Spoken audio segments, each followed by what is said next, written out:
Hi, I'm Joy Vernon, and I'm the organizer of the Greater Seattle Tarot Meetup. And today we are discussing the cube of space as an evolutionary journey of the soul. And today we will be joined by John Michael Allen from the Denver Tarot Geeks Meetup in order to look at this presentation from a couple different viewpoints. So here's our agenda for today. We're going to look at the origins of the Sepher Yetzirah, the origins of the cube of space, which are found in the Sepher Yetzirah. We'll look at some of the authors who translated it into tarot, and then the primary focus for today's introduction, which is the philosophy from David Allen Hulse, who found the evolutionary journey of the soul on the cube of space. I'll go into that evolution of the soul in quite a bit of detail, and then we'll look at some very interesting things that Hulse mentions, and then I discovered much more information about, which is the infinity paths on the cube. And we'll conclude with the spiral wands of creation.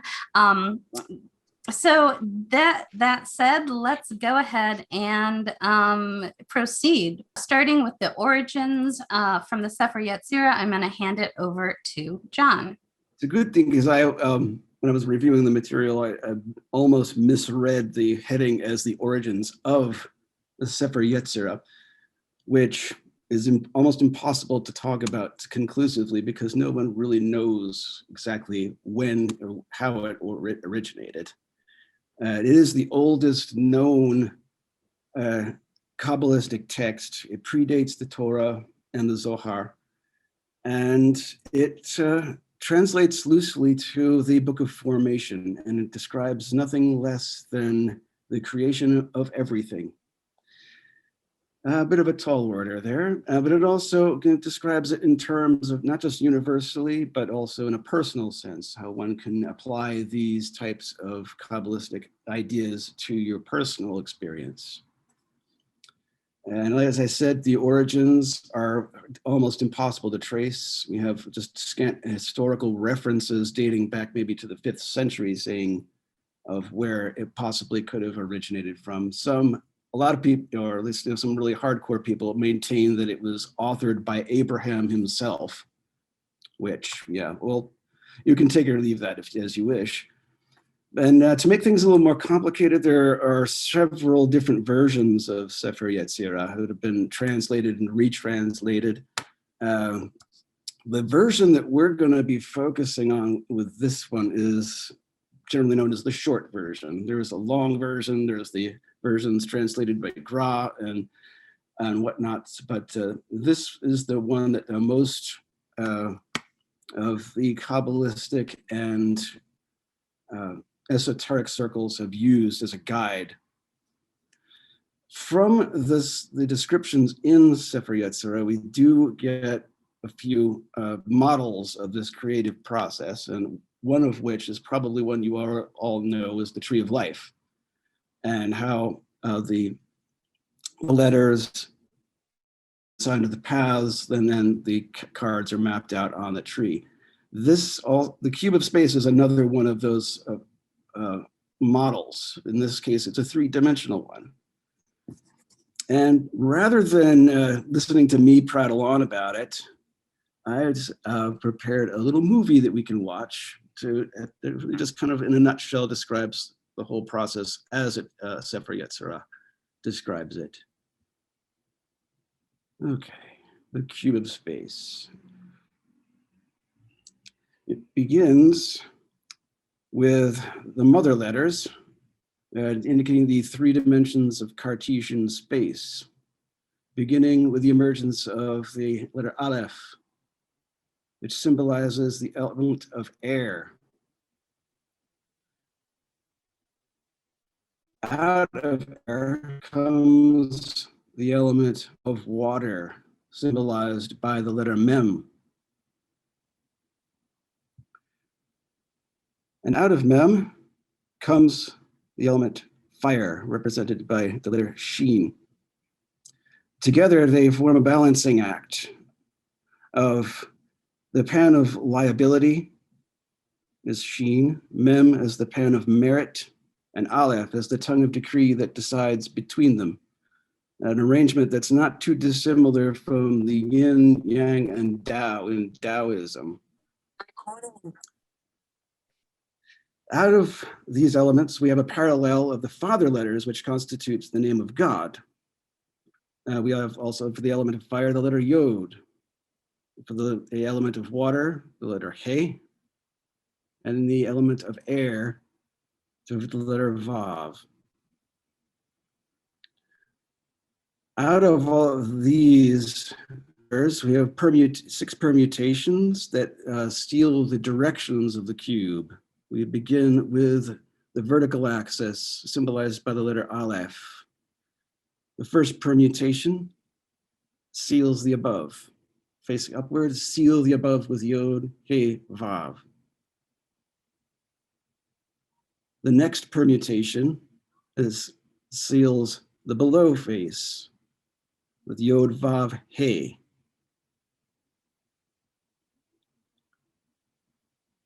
Now we take care of the depth axis of Mem, stretching from east to west. The first permutation here is sealing the east with He, Yod, Vav. The next permutation seals the west with He, Vav, Yod.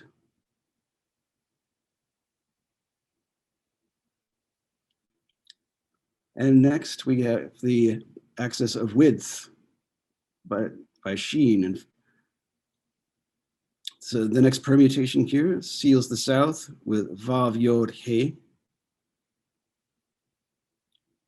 And the final permutation seals the north with Vav, He, Yod. Now we have our sides of the cube complete.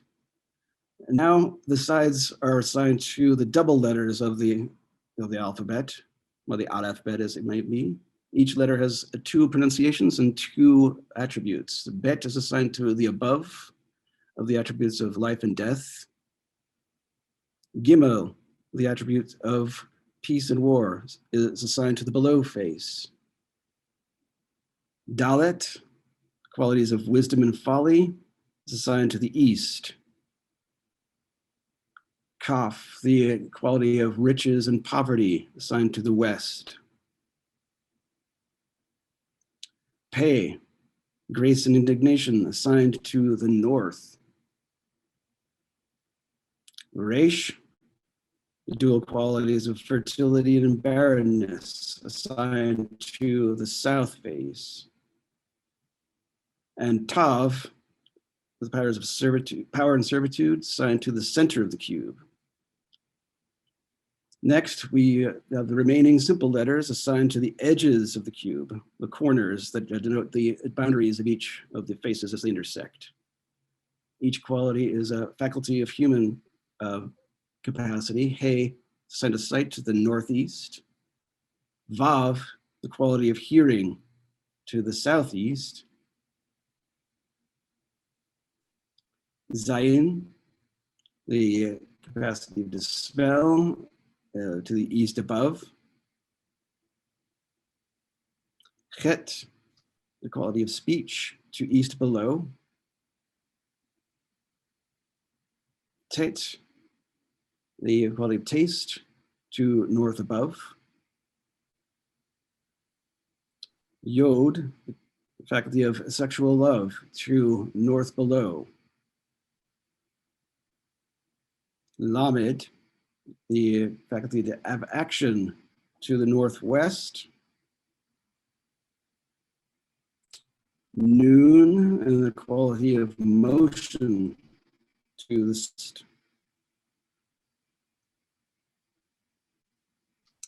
Samek, the quality of wrath or anger, to the west above. Ain, the quality of laughter, to west below.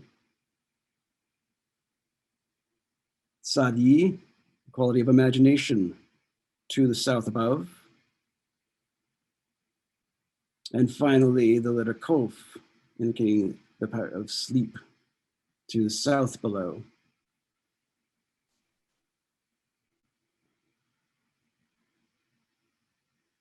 So at this point, maybe we can pause here. It's okay if you didn't pick up on all of that information. I do have a handout that I'm going to be putting into the chat room in a few moments here, that as we move on to the talking about how the cards in the tarot are assigned to each of these positions on the cube. All right, so shall we progress to the cards, Joy? Or do we you have another section you wanted to go into next? Go ahead and proceed. Okay. So I will show you another video first that just goes through the cards as they are assigned to the cube, and then I can put the handout that has the guide of everything in there afterwards. So the cards follow a system of correspondence with the cards matching up with the letters of the Hebrew alphabet. So this is the key in which the cube works. For the vertical axis of height, the letter Aleph is assigned to the Fool. The axis of depth with Mem is assigned to the Hanged Man. The axis of breadth is Sheen, which is the Judgment card. And in the center, Tav, where it is the World card. These constitute the cards in the interior of the cube. Then we take care of the faces. The above face, which is the letter Bet, is assigned to the Magician card. To the below, we have the letter Gimel, and that corresponds with the High Priestess.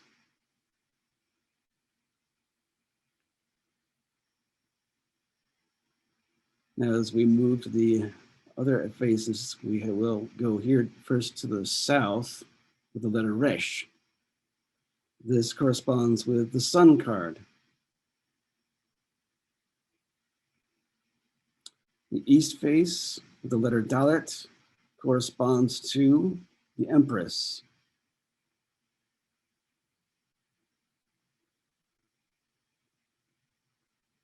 The next face is the north with the letter Peh, which is assigned to the Tower card.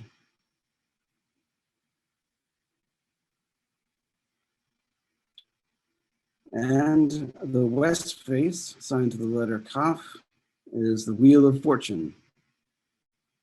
Now that takes care of the faces. Now we move on to the edges. Here we have Noon applied to the southwest face is our Death.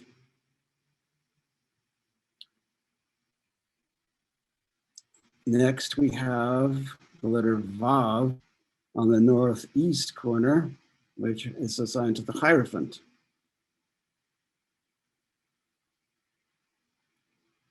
And the northeast corner is the letter He, assigned to the Emperor.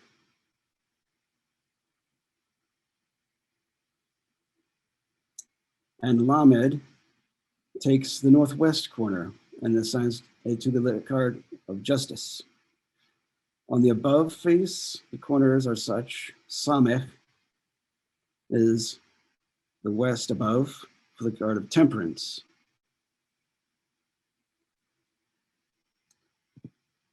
And above, this would be Sadi south above. There's the Star card. East above, the letter Zayin, which corresponds to the Lovers.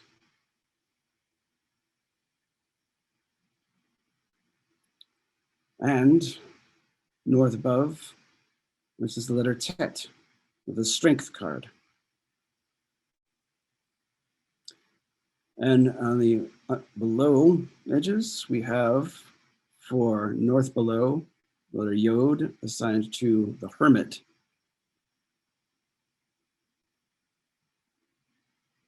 For east below, we have the letter Het. That is assigned to the Chariot.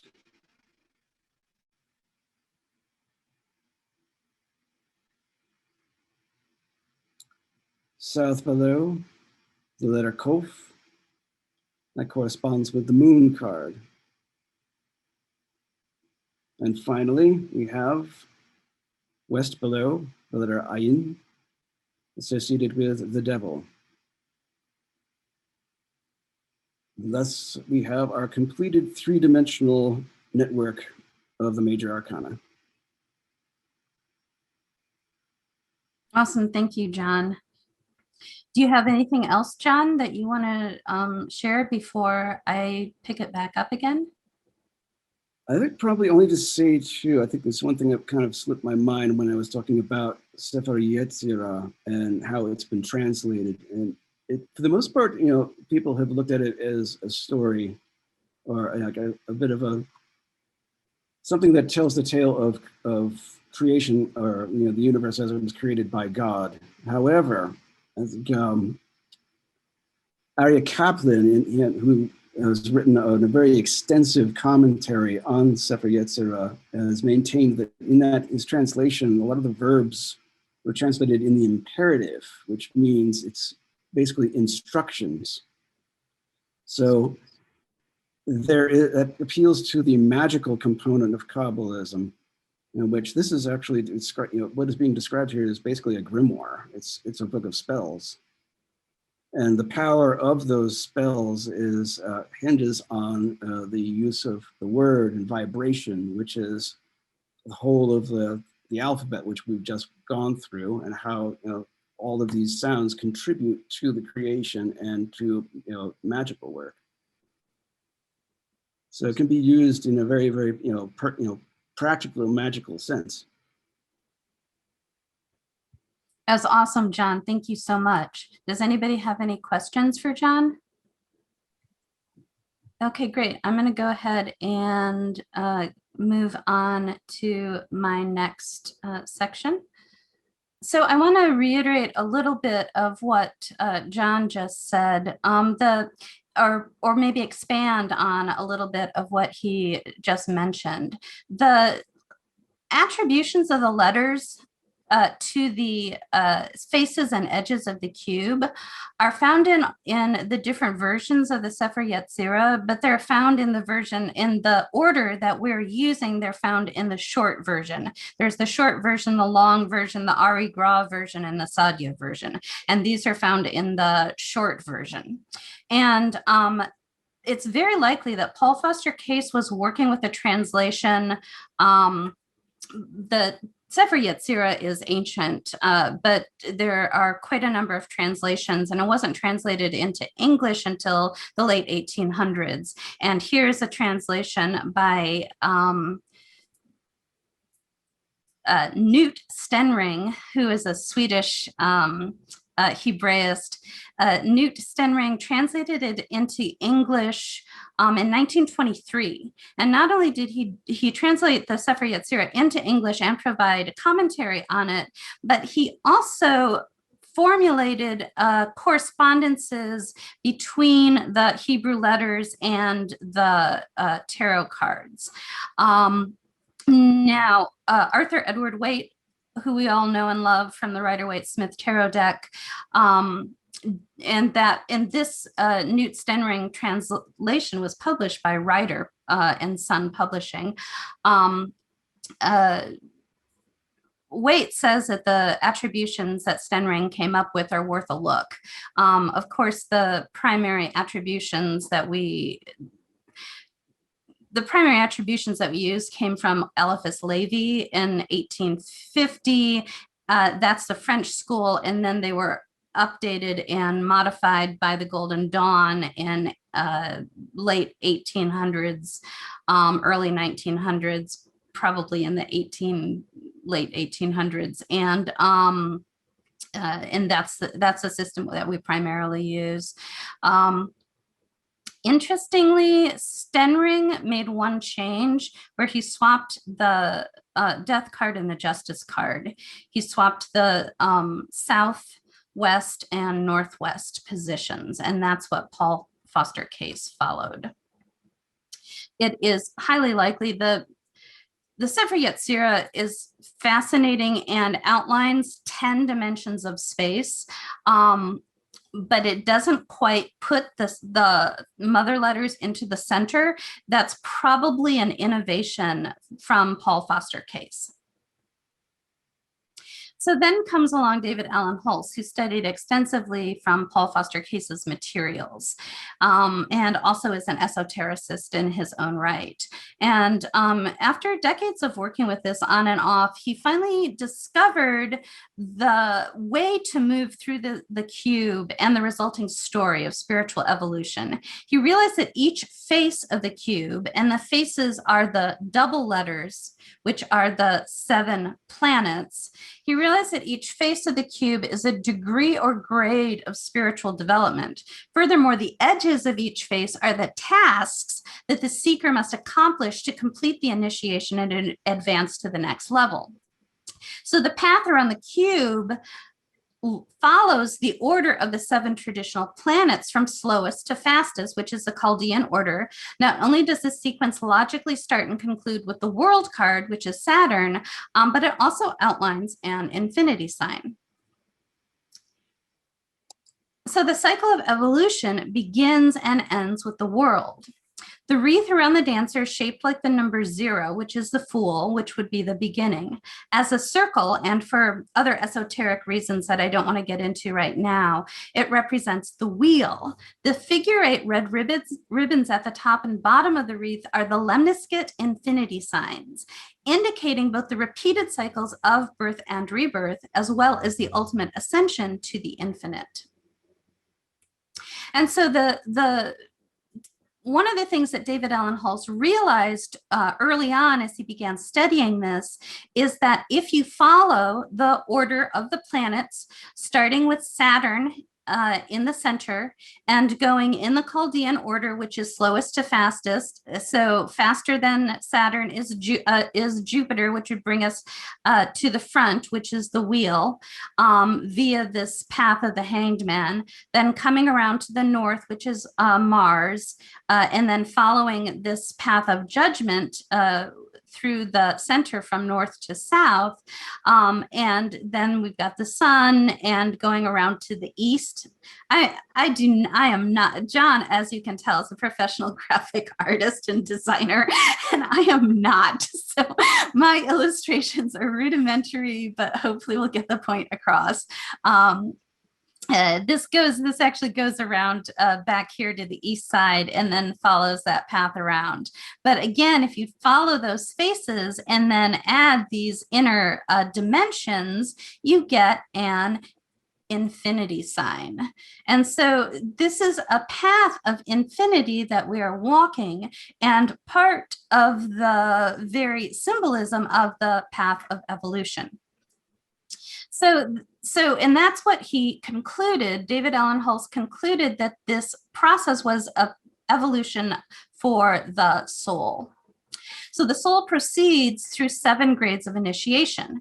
Preparation for incarnation is 0. Then the 7 grades are 1, birth and rebirth in the west, 2, the quest in the north, 3, initiation in the south, 4, the student becomes a teacher in the east. Then there is a secret unnumbered grade. And then if the seeker or postulant proceeds, we can advance to 5, the master of light, 6, the master of darkness, and then 7 is joining the lower and higher at the center. So I'm going to go through each of these stages with you because I think Hulse's theory is fascinating. And leaves just the right amount of holes to really encourage discussion and further exploration. So it's just about ideal. So the preparation is the descent into personality. And preparation for its evolutionary journey, the soul descends from the realm of Godhead, which would be the upper face, which is the magician, and then follows this dimensional axis, which is the Fool card, down to the center where he meets the world. At the world is where the soul dons the mask of personality that will be worn during this incarnation, and then proceeds along the east-west axis, which is the hanged man, who is symbolic of birth, to the western face. After completing both the western and northern faces, then the soul will proceed via the narrow path of rebirth, which is the judgment card, from the north to the south, again, passing through the exact center where the three axes intersect and the world card is located. And so these paths, which are the paths of the spiral, are repeated and worked through and revisited from multiple standpoints. The intersection of the three directional axes at the center is both the starting and ending point, the beginning of the journey, as well as the seventh and final initiation of total enlightenment. So grade 1 is birth in the West. In the west face of the setting sun and eve of darkness, the individual is asleep to the spiritual plane. This sleeper must endure repeated births and rebirths until becoming aware of spiritual nature. The Wheel of Fortune represents the ongoing cycle of death and rebirth. And so he'll come out from the center, the world, he'll come out via that path of the Hanged Man and arrive on the western face of the Wheel of Fortune. He'll then, and that is the cycle of birth and rebirth. Then he'll come down to the west below, which is the devil. And the devil indicates the soul, that the soul is bound in material existence, unaware of its own spiritual life. From there, it rises up to death, who cuts off the life of the individual, causing him to return to these repeated births and deaths. Death is trying to measure the soul's progress. So he's not just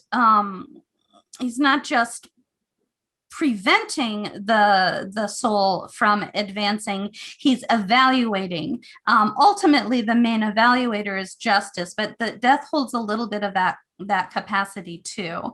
He stops a soul from advancing until it feels remorse and compassion from humanity.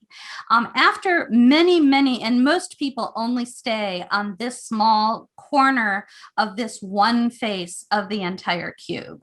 But after many iterations of life and death, the soul finally gains an awareness of the spiritual realm. At that point, it might have its first connection to the holy guardian angel. Once it's aware of the spirit, its own spiritual nature, and expresses a strong desire to embody that spiritual nature, then it is able to progress to the justice card. Justice evaluates the honesty of the soul's desire, and if it is true, grants it the degree of the west face and allows it to advance to the north. The quest in the north. The sleeper or sleeping soul is now the seeker. On the north face, a midnight direction of greatest darkness, the student is isolated, completely self-reliant, with no community support. Justice, in this case, from the perspective of this face of the cube, now lets the soul incarnate directly into northwest edge of the cube. So the soul no longer has to go through being subservient to the devil. It can now come into its incarnation as a seeker. Following the hermit, so we go down to north below. Following the hermit, the seeker looks within, casting light into the darkest corners to rout out fears, preconceptions, and misconceptions. The emperor is actually a secret teacher, which is present during this entire experience, not directly helping, but evaluating and again, he's the one that allows the student to progress or not progress. Then the soul comes up to the north above, which is strength, which represents the practices and techniques, including meditation, contemplation, and visualization, that the soul must learn. The seeker performs these practices incorrectly or without result at this stage because they don't have a teacher to guide them and to correct them. However, doing that work results in a personal mystical vision. And this mystical vision reveals for the first time the existence of the higher self. And from the higher self, the soul has a perspective of God. When that powerful experience happens, the soul then travels via the judgment card, which is the path of the narrow path of rebirth through the center, of course, connecting the three axes at the center, the world card, etc., and then advancing onward to the south face. So grade 3 is initiation in the south. The seeker now becomes the initiate. While he worked alone in darkness in the north, now in the bright light of the noonday sun in the south, he meets teachers and friends reveling in the supportive community. He becomes a member of a spiritual lodge, fraternal order, or mystery school. The sun represents, so this side starts here with the sun. The sun is the light of wisdom from the teacher. The student is the moon and reflects the wisdom of the teacher, climbing the long but ever-rising path of study and knowledge.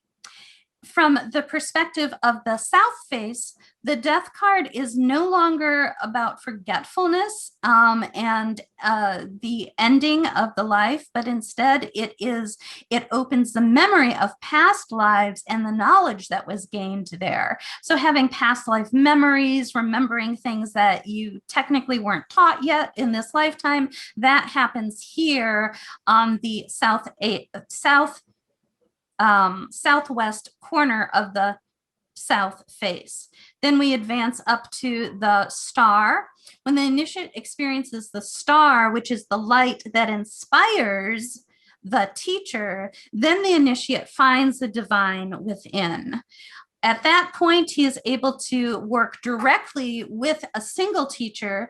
All these other steps on this face have to do with being part of a school, part of a community, having teachers, but not the one true teacher. This is that one true teacher that truly brings the student forward in advancement.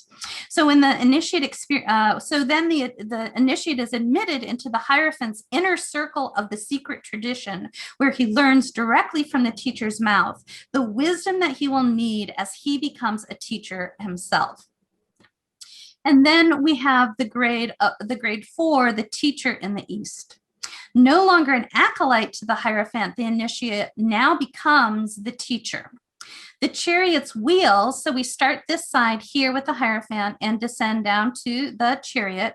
The chariot's wheels remind him that he values the repeated incarnations that help him achieve self-mastery.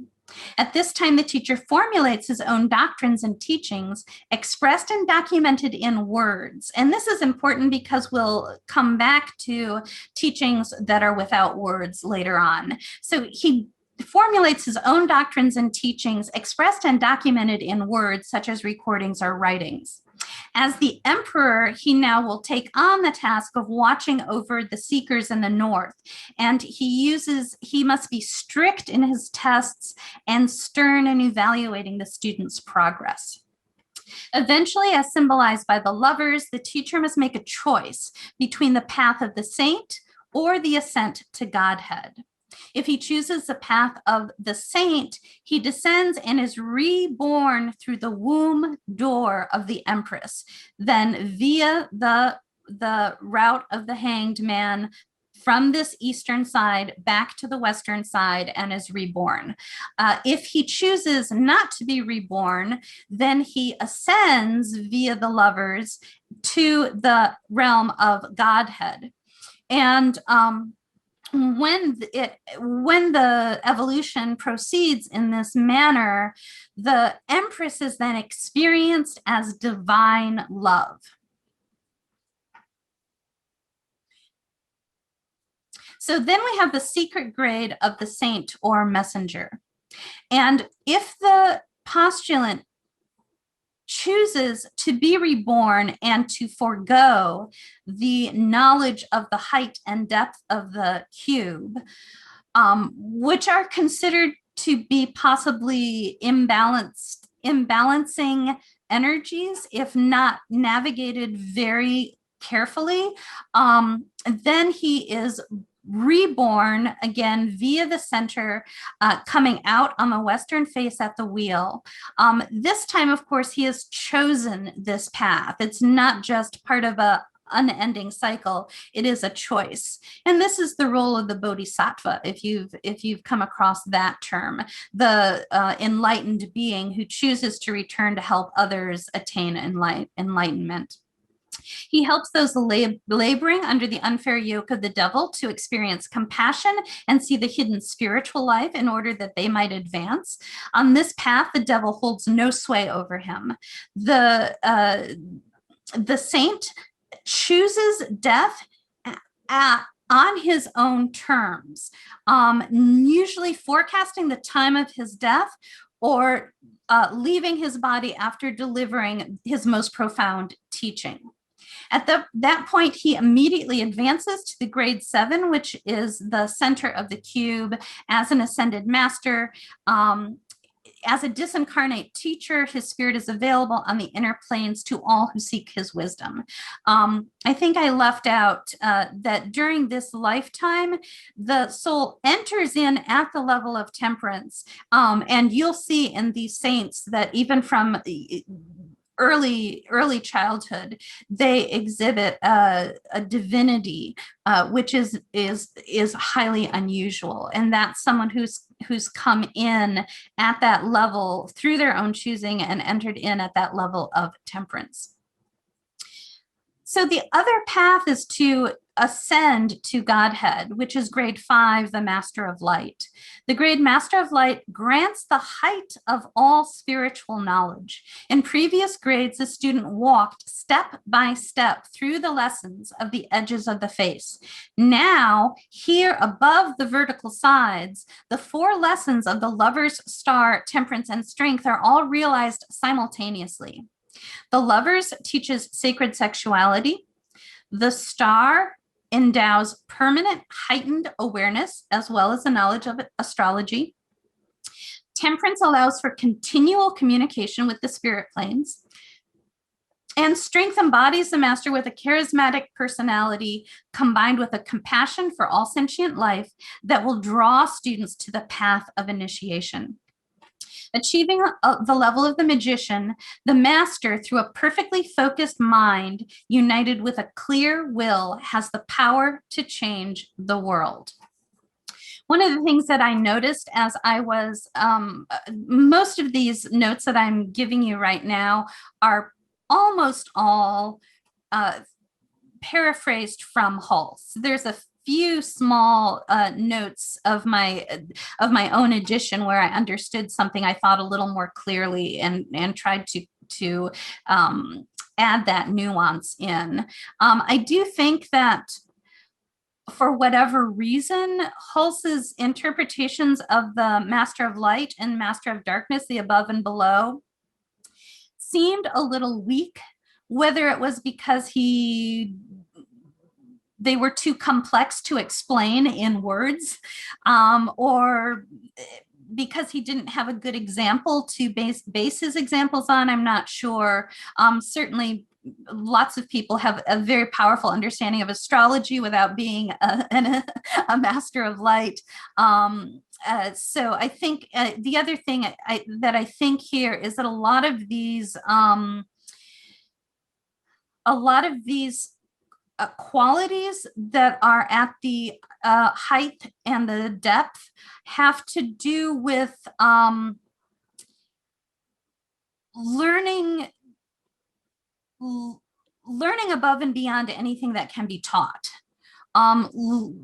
Not even being taught by the stars, being taught astrology by the stars, but connecting with, and not even connecting with specific inner plane masters that can teach something, but having a true direct experience of these. I think that's part of what is possibly missing from this grade. And I, of course, also don't have a clear example of it, and also don't have the experience to describe it. So I can only kind of postulate what it might be.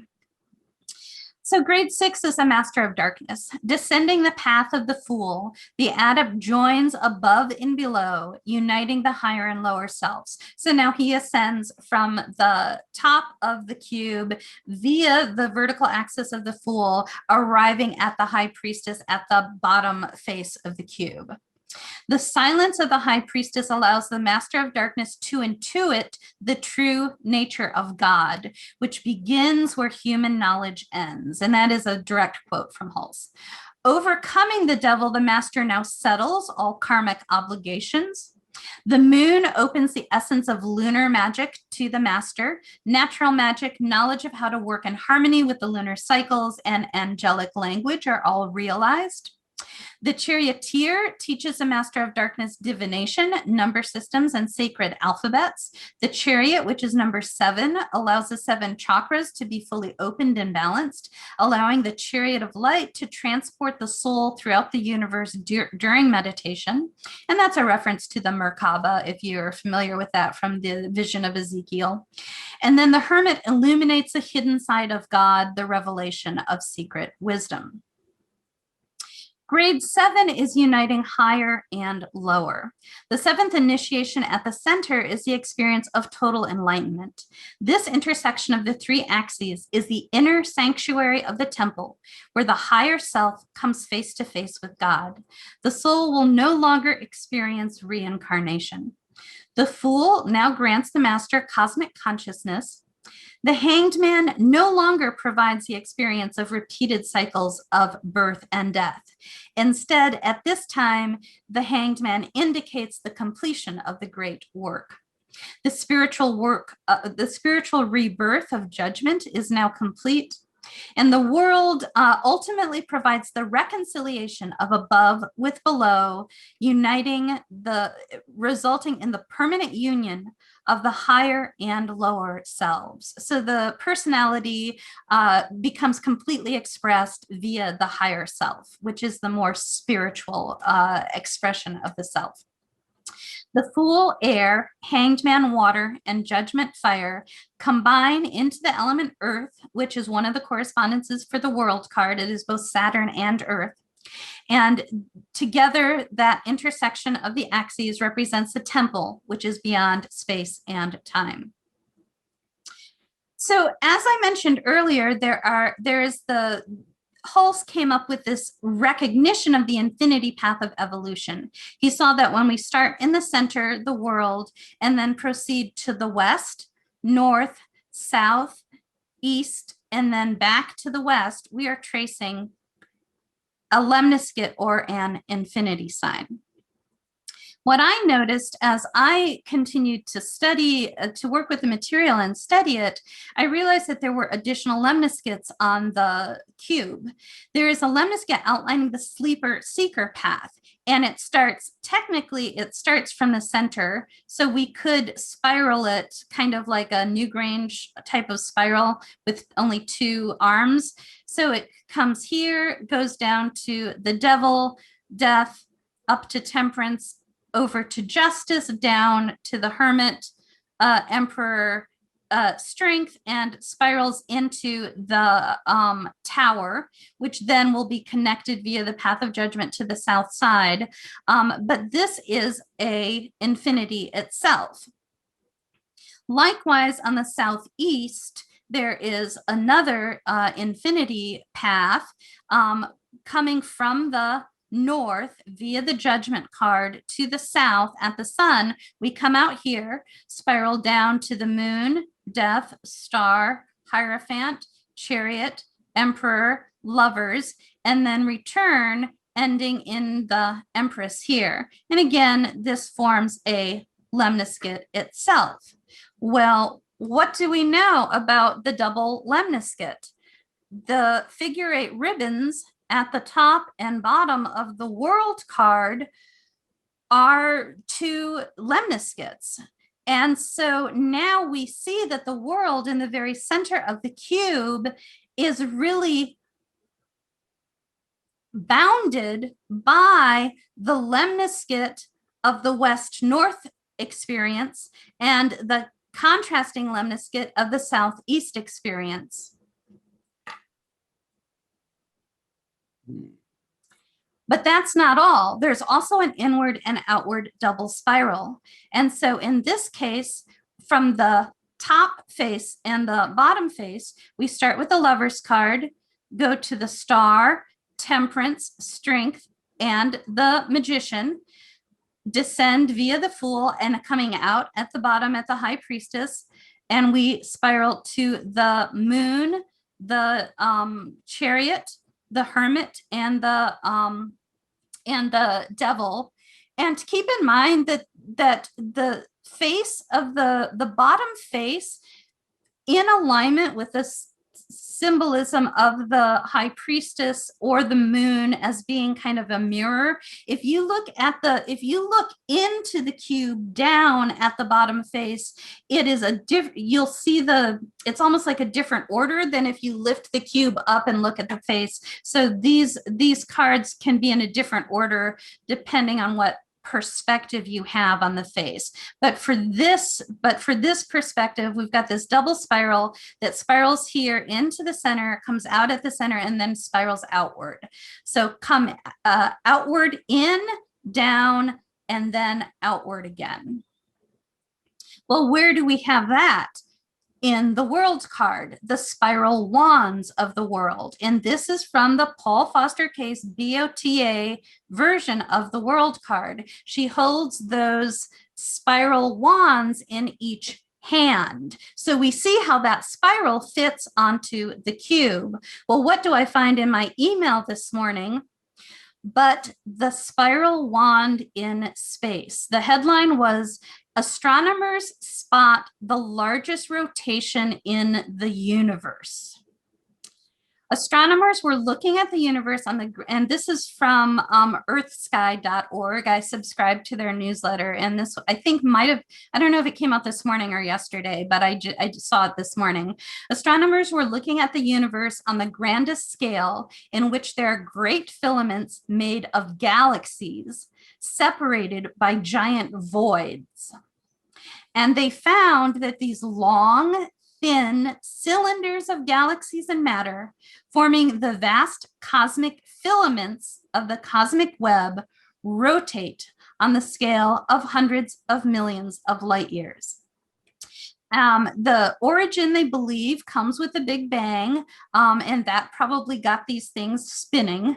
As the early universe expanded outward from the Big Bang, and as the galaxies began to form, these galaxies pulled themselves into these vast filaments. And to get an idea of the perspective, the filament that they're illustrating here, like this blue and red filament, which is the cosmic wand held by the world, that filament contains galaxies, which by comparison to the size of the filament are mere specks inside that filament. The galaxies pulled themselves into these vast filaments, creating the cosmic web. And at that time of the Big Bang, there's I forget the terminology, but it's when an ice skater spins and she raises her arms up and goes faster and faster. As those filaments stretched out and thinned out, became longer and thinner, they began to spin faster. So the galaxies in the filaments funnel on corkscrew paths into the clusters at the ends. The clusters at the ends, of course, being the depth, the height of the achievement of the height and depth of the cube. As a result of mapping this, the scientists discovered that the filaments themselves spin the largest rotation in the universe. So there we have becoming one with the infinite via the path of the cube of space. I'm going to hand it, I'm going to conclude my slideshow, and then I'm going to hand it back to John. We are going to have an ongoing, I barely introduced the most briefest explanations of everything. This is well worth a great deal of study and meditation. Like I said, Hulse has a brilliant, easily accessible philosophy to summarize the meaning of the cube of space, but at the same time, he leaves it brief enough that there is so much to explore and so much to question and develop and continue to develop. So we're going to have an ongoing exploration of the cube of space. It'll be the first Saturday of every month starting next month in July via the Greater Seattle Tarot Meetup. And that'll be about maybe eight sessions. So it'll take out the rest of this year and head into next year. Then John with the Denver Tarot Geeks has also been planning an ongoing study of the cube of space. That's why he and I joined forces. So after we finish, or possibly overlapping on the third Sunday, John is going to be introducing other philosophies for the approach to the cube of space, which includes tying all 78 cards into the dimensions of the cube. So thank you for attending the cube of space. I'm going to hand it back to John so that he can share a little bit more what he's been studying and tease the topics that he's going to cover in the Denver Tarot Geeks sessions. Do please stop by my website, joyvernon.com, for more information, for classes, and to schedule a reading. My blog can be found via joyvernon.com. Completelyjoyous.com usually takes you to it. I was having problems, I think they're fixed, and it takes you there again. Follow all of our great events at the Greater Seattle Tarot Meetup and the Denver Tarot Geeks. And of course, this will eventually appear on my YouTube channel. Check it out, subscribe, and watch all of the great content that I have on my YouTube channel as well. Thank you. Okay, John, I'm going to let you share what you have been discovering in the other materials you're studying. Okay. Well, before I do, I just want to say that that was a very beautiful presentation. I loved the way it all tied together, and yeah, it's amazing. It's very well done, Joy. Thank you very much. So with Tarot Geeks, we are currently in a series exploring the astrological components. We've covered a great deal of material. We've gone through all the signs. We're working our way through the planets. Tomorrow at noon, we are going to be discussing the sun and the sun card and everything associated with that. Once that sequence has been completed, we're probably going to then launch into our own cube series. And what we'll be probably also using, instead of maybe focusing on Holz's model, we are going to be looking at the model that was established by Kevin Townley. I'm not sure how many people are familiar with Townley's work. A few of you, okay. And his system of cube is not quite as neat and tidy as Holz's. Holz's is very